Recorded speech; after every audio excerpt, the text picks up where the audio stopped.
Assalamualaikum warahmatullahi wabarakatuh. Selamat datang kembali di channel Pen Invasion, channel yang menyuguhkan video cerita bergambar seputar misteri. Simak terus video dari kami.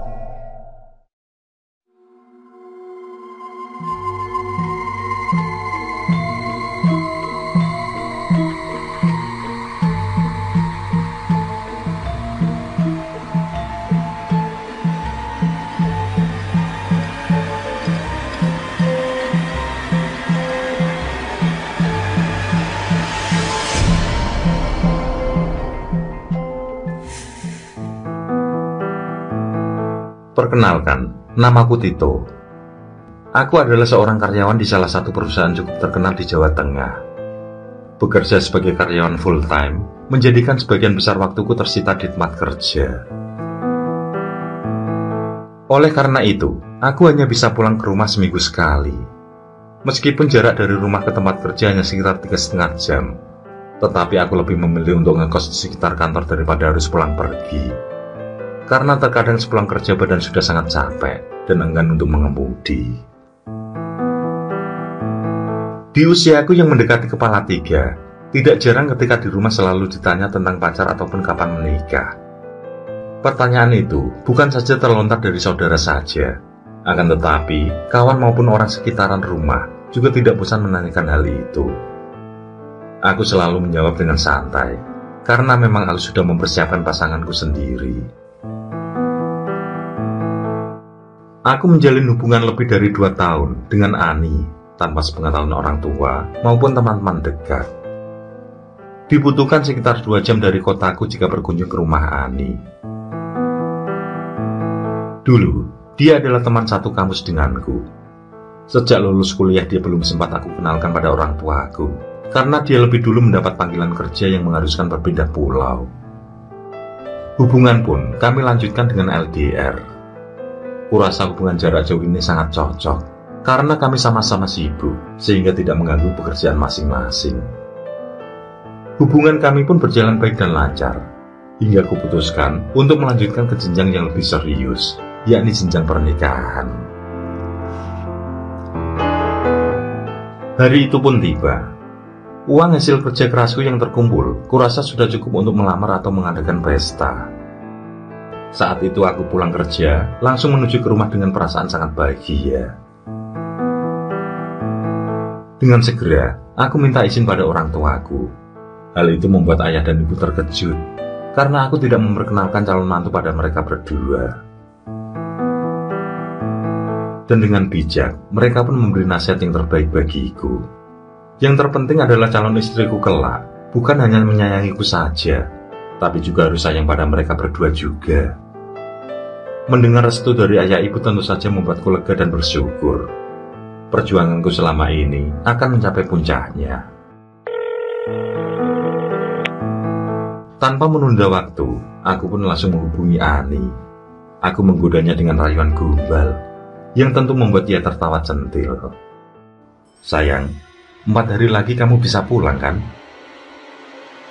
Tanyaku mulai menjurus pada percakapan serius.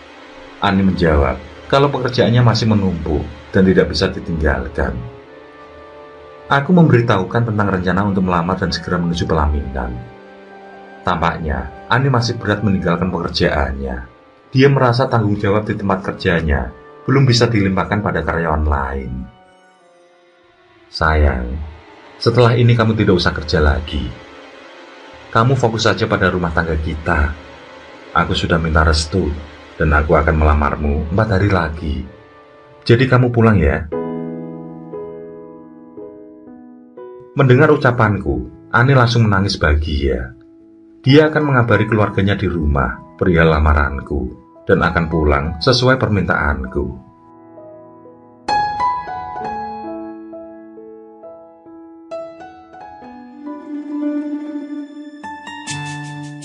Akhirnya, hari lamaran pun tiba dan berjalan dengan lancar. Keluarga kami sepakat untuk melangsungkan pernikahan 3 bulan setelah lamaran di hari itu. Semenjak saat itu pula semua berubah. Aku lebih sering main ke rumah Ani, begitupun sebaliknya. Hal itu membuat hubungan kami lebih mesra. Seperti apa yang kuucapkan, saat itu Ani sudah kusuruh berhenti pada kerjaan dan kusuruh fokus pada acara pernikahan nanti. Di samping itu, keluarga masing-masing juga sudah mulai sibuk dengan persiapan pernikahan. Aku sendiri tetap bekerja karena hanya dapat cuti 2 minggu.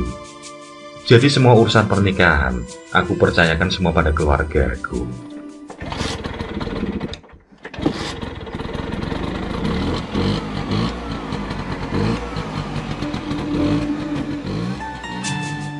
Hari itu, aku dan Ani sudah merencanakan untuk memilih baju pernikahan, serta beberapa perlengkapan lain. Aku mengajaknya belanja di kota sekitar kantor yang terdapat banyak mal besar. Saat hendak menjemput Ani, tiba-tiba ponselku berdering.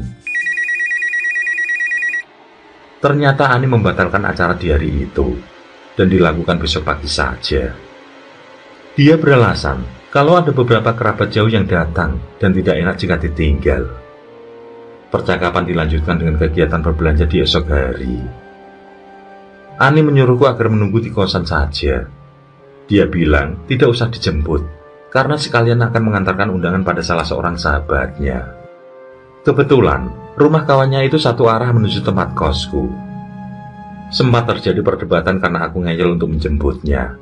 Namun pada akhirnya, dengan berat hati aku pun menyetujui. Entah kenapa Ani sangat bersikukuh untuk berangkat sendiri menemuiku.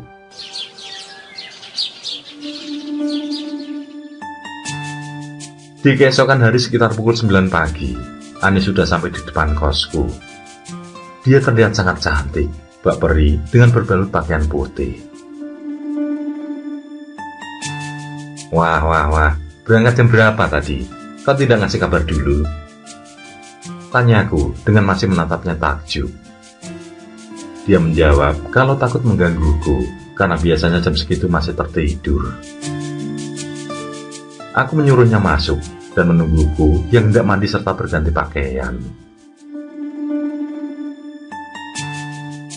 Tanpa menunggu lama-lama, kami langsung berangkat setelah aku semprotkan parfum di setiap sudut bajuku. Aku merasa kali ini Ani sangat berbeda dari biasanya. Dia lebih manja dan lebih banyak diam. Tidak seperti biasanya yang cenderung lebih cerewet. Mungkin karena akan menikah, sehingga sikapnya sedikit berubah. Begitulah pikirku. Saat itu, aku merasa sangat bahagia sekali. Apalagi Ani selalu menggandeng tanganku selama kami berbelanja. Dia enggan melepaskan pegangan tangannya dariku.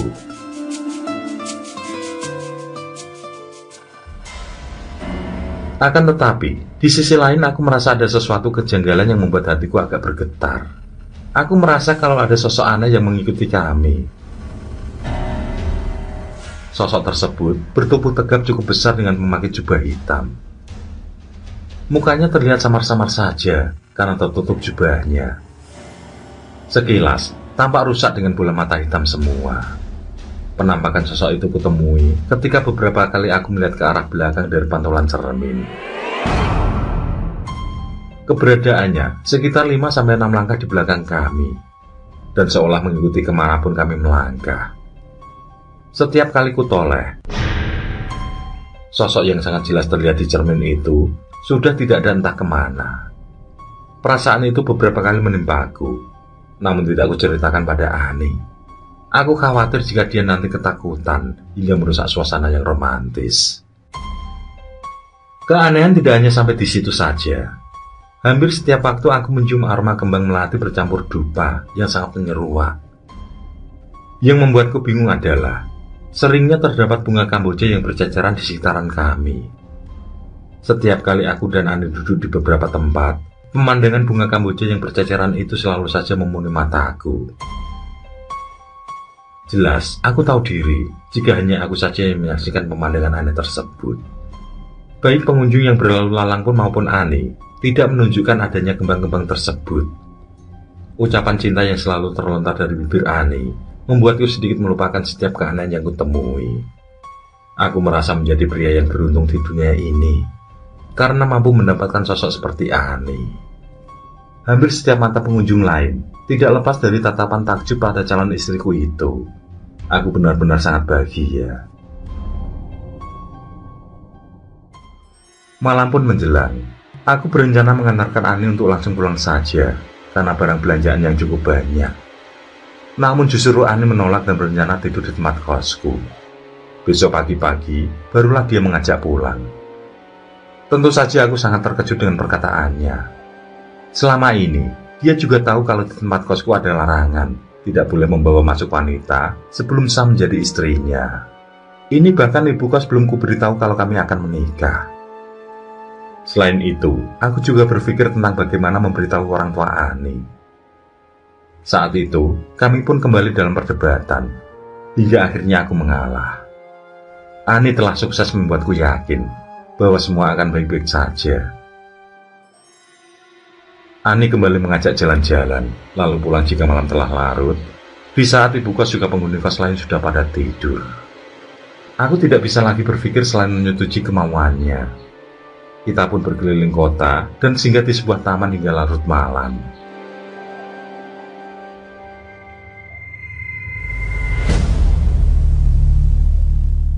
Ketika di taman itu, kembali aku melihat bunga kamboja berceceran dan bau dupa yang menyengat. Semakin mencekam ketika ada beberapa orang lewat dengan wajah yang menyeramkan. Ada yang berwajah putih pucat, ada juga yang wajahnya lebam membiru. Sosok yang terakhir tampak ada goresan di leher seperti habis dicekik. Mereka mondar-mandir di depan kami berdua, sambil sesekali melirik ke arahku. Sungguh, pemandangan yang bagiku tidak wajar. Sebenarnya, aku merasa merinding dan ketakutan. Tetapi karena aku pastikan Ani yang sedang sibuk dengan camilan tidak melihat keanehan itu, maka aku pun menutupi kecemasan dan ketakutan yang kurasakan. Lewat tengah malam, aku mengajak Ani untuk pulang istirahat.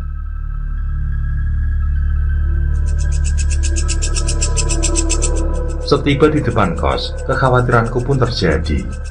Tampak ibu kos belum tidur dan masih sibuk nelpon dengan seseorang. Dia tepat berada di depan pintu gerbang sambil mondar-mandir. Saat aku masih kebingungan, tiba-tiba ibu kos yang melihat kedatanganku memanggilku. Dia bertanya tentang aku yang tumben pulang sampai larut malam. Dengan gemetar karena takut kalau dimarahi dan diusir, aku pun menjawab kalau habis belanja. Anehnya, ibu kos yang sudah selesai menelepon langsung masuk ke dalam tanpa bertanya lebih lanjut. Melihat itu, aku menatap Ani dengan perasaan sangat lega.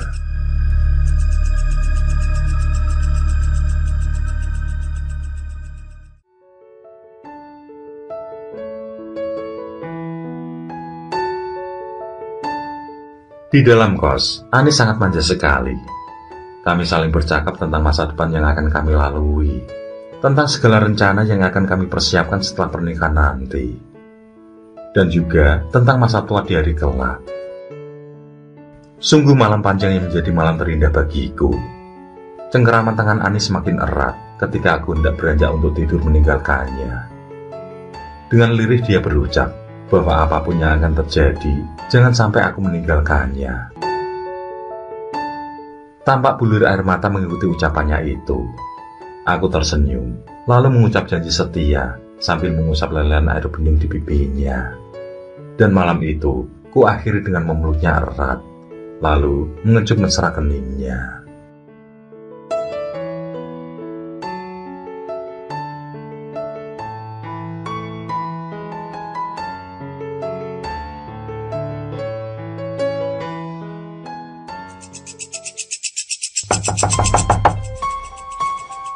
Sekitar pukul 2:30 dini hari aku terbangun saat terdengar ada suara orang mengetuk pintu.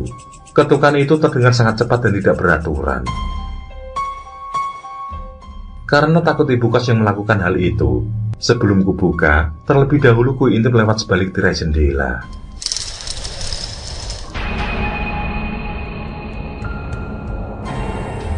Dan betapa kagetnya aku saat melihat pemandangan yang sangat menyeramkan.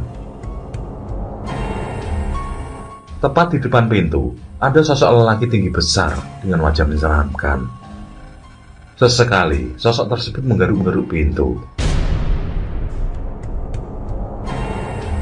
Dan aku kembali terkejut ketika Ani tiba-tiba menarik tanganku. Dia menyuruhku agar tenang dan disuruhnya aku menemaninya. Suara pukulan di pintu terdengar semakin keras di telingaku. Nafasku semakin memburu ketika tercium aroma melati bercampur bau dupa yang sangat menyeruak. Bersamaan dengan berhentinya ketukan itu, tiba-tiba sosok tersebut sudah berpindah di samping almari pakaian.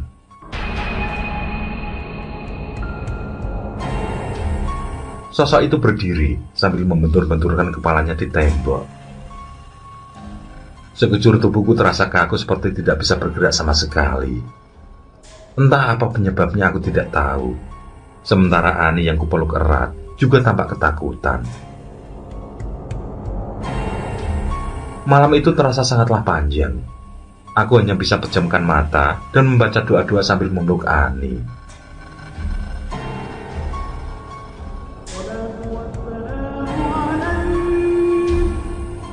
Gangguan itu berlanjut hingga menjelang subuh. Dan bersamaan dengan azan subuh, suara tersebut mulai hilang, dan aku pun tertidur sambil memeluk Ani.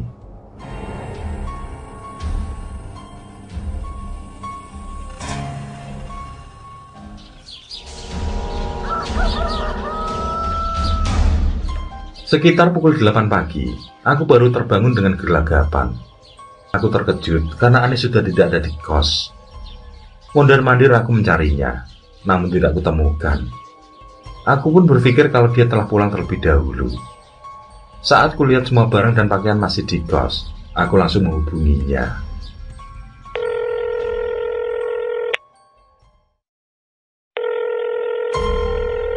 Tapi berkali-kali ku coba, tidak ada jawaban.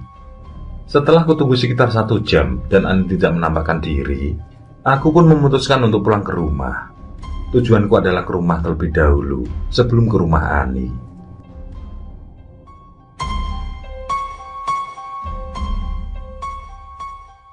Aku merasa aneh ketika tiba di rumah.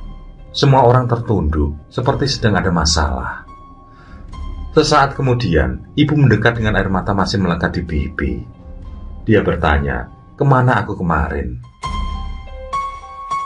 HP-ku tidak aktif ketika ditelepon. Saat adikku datang ke kantor, aku tidak masuk.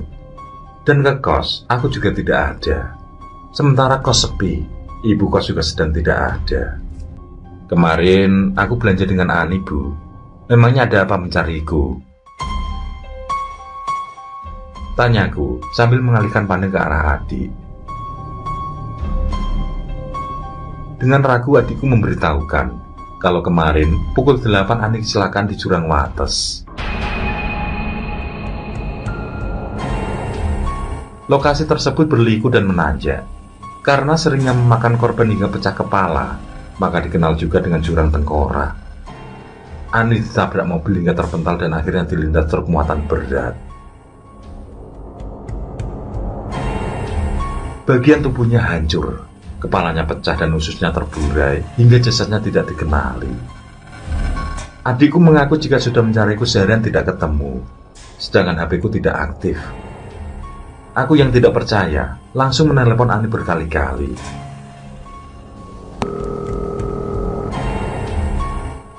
Setelah tidak ada jawaban, aku langsung menaiki motor menuju rumah Ani bersama adikku.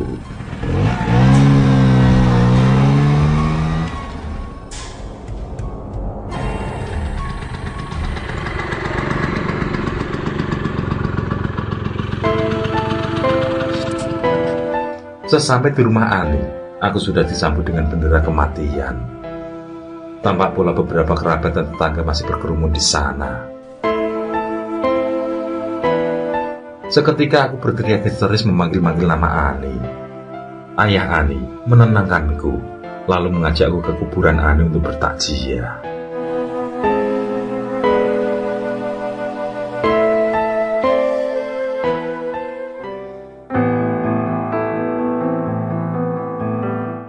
Hari-hari pun berlalu. Karena keadaanku yang murung serta tidak mau bekerja kembali, akhirnya orang tuaku membawa ke salah satu pesantren di kotaku. Di sana mentalku akan dipulihkan. Selama berbulan-bulan, kondisiku masih tidak kunjung membaik. Setiap hari, aku menelpon Ani dan memakai baju yang kami beli saat bersama arwahnya di malam itu. Setelah melakukan berbagai terapi, Akhirnya aku mampu bangkit dari keterpurukan. Sekarang, aku sudah menikah dan memiliki 3 buah hati. Tiap hari-hari tertentu, aku masih mengunjungi makam Ani untuk mendoakan agar tenang di alam sana.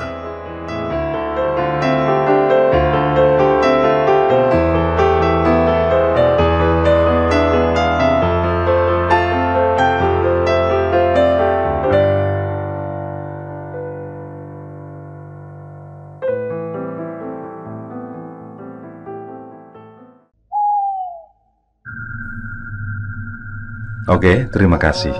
Semoga kawan-kawan terhibur, dan untuk ke depan, semoga channel ini bisa lebih baik lagi. Akhirul kalam, wassalamualaikum warahmatullahi wabarakatuh. Sesandingan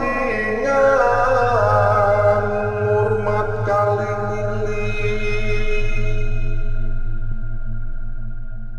lakukan di pungkasane